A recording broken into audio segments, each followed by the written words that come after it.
ನಮಸ್ತೆ. ನಾನಿವತ್ತು ಭಗವದ್ಗೀತೆಯ 15ನೆಯ ಅಧ್ಯಾಯವನ್ನು ಹೇಳುತ್ತೇನೆ. ಓಂ ಶ್ರೀ ಪರಮಾತ್ಮನೇ ನಮಃ. ಶ್ರೀಮದ್ ಭಗವದ್ಗೀತಾ ಅಥ ಪಂಚದಶೋಧ್ಯಾಯಃ. ಶ್ರೀ ಭಗವಾನುವಾಚ ಊರ್ಧ್ವಮೂಲಮಧಃಶಾಖಂ ಅಶ್ವತ್ಥಂ ಪ್ರಾಹುರವ್ಯಯಂ ಛಂದೋಸಿ ಯಸ್ಯ ಪರ್ಣಾನಿ ಯಸ್ತೌ ವೇದ ಸ ವೇದವಿತ್. ಅಧಶ್ಚೋರ್ಧ್ವಂ ಪ್ರಸೃತಾಸ್ತಸ್ಯ ಶಾಖಾ ಗುಣಪ್ರವೃದ್ಧಾ ವಿಷಯಪ್ರಬಲಾಃ.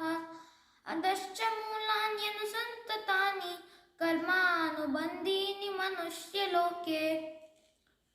ನ ರೂಪಮಸ್ಯೇಹ ತಥೋ ನ ಲಭ್ಯತೆ ನಾಂತೋ ನ ಚಾದಿರ್ನ ಚ ಸಂಪ್ರತಿಷ್ಠಾ. ಅಶ್ವತ್ಥಮೇನಂ ಸುಮಿರೂಢಮೂಲಂ ಅಸಂಗಶಸ್ತ್ರೇಣ ದೃಢೇನ ಚಿತ್ವಾ. ತತಃ ಪದಂ ತತ್ಪರಿಮಾರ್ಗಿತವ್ಯೈ ಯಸ್ಮಿನ್ ಗತಾ ನ ನಿವರ್ತಂತಿ ಭೂಯಃ. ತಮೇವ ಚಾದ್ಯಂ ಪುರುಷಂ ಪ್ರಪದ್ಯೆ ಯತಃ ಪ್ರವೃತ್ತಿಃ ಪ್ರಸೃತಾ ಪುರಾಣಿ. ನಿರ್ಮಾಣ ಮೋಹಾಜಿತ ಸಂಗದೋಷ ಅಧ್ಯಾತ್ಮ ನಿತ್ಯಾ ವಿನಿವೃತ್ತ ಕಾಮಾಃ.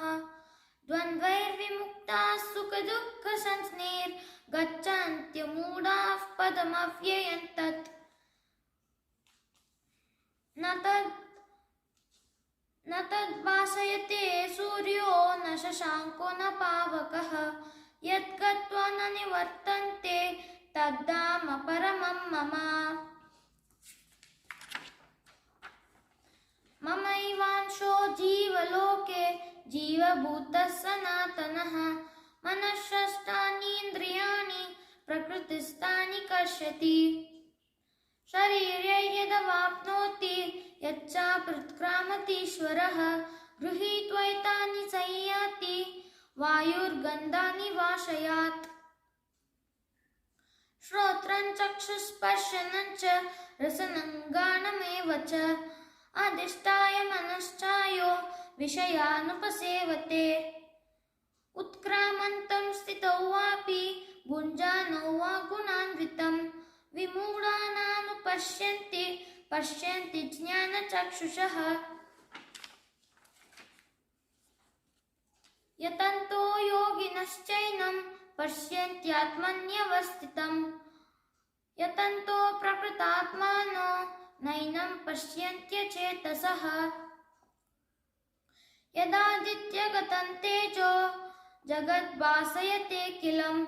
ಯಚ್ಚಂದ್ರಮಸಿ ಯಚ್ಚಾಗ್ನೌ ತತ್ತೇಜೋ ವಿದ್ಧಿ ಮಾಮಕಂ. ಗಾಮಾವಿಶ್ಯ ಚ ಭೂತಾನಿ ಧಾರಯಾಮ್ಯಹಮೋಜಸಾ. ಪುಷ್ಣಾಮಿ ಚೌಷಧೀ ಸರ್ವಾ ಸೋಮೋ ಭೂತ್ವಾ ರಸಾತ್ಮಕಃ. ಅಹಂ ವೈಶ್ವಾನರೋ ಭೂತ್ವಾ ಪ್ರಾಣಿನಾಂ ದೇಹಮಾಶ್ರಿತಃ. ಪ್ರಾಣಾಪಾನ ಸಮಾಯುಕ್ತಃ ಪಚಾಮ್ಯನ್ನಂ ಚತುರ್ವಿಧಂ. ಸರ್ವಸ್ಯ ಚಾಹಂ ಹೃದಿ ಸನ್ನಿವಿಷ್ಟೋ ಮತ್ತಸ್ಮೃತಿರ್ಜ್ಞಾನಃ ಪೋಹನಂ ಚ. ವೇದೈಶ್ಚ ಸರ್ವೈವಹಮೇವ ವೇದ್ಯೋ ವೇದಾಂತಕೃದ್ವೇದವಿದೇಹ ಚಾಹಂ. ದ್ವಾವಿಮೌ ಪುರುಷೌ ಲೋಕೆ ಕ್ಷರಶ್ಚಾಕ್ಷರ ಏವ ಚ. ಕ್ಷರಶ್ಚರಾಣಿ ಭೂತಾನಿ ಕೂಟಸ್ಥೋಕ್ಷರ ಉಚ್ಯತೆ. ಉತ್ತಮಃ ಪುರುಷಸ್ತ್ವನ್ಯಃ ಪರಮಾತ್ಮೇ ಹೃದಾಹಿತಃ. ಯೋ ಲೋಕತ್ರಯಮಾವಿಶ್ಯ ಬಿಭರ್ತ್ಯವ್ಯಯ ಈಶ್ವರಃ.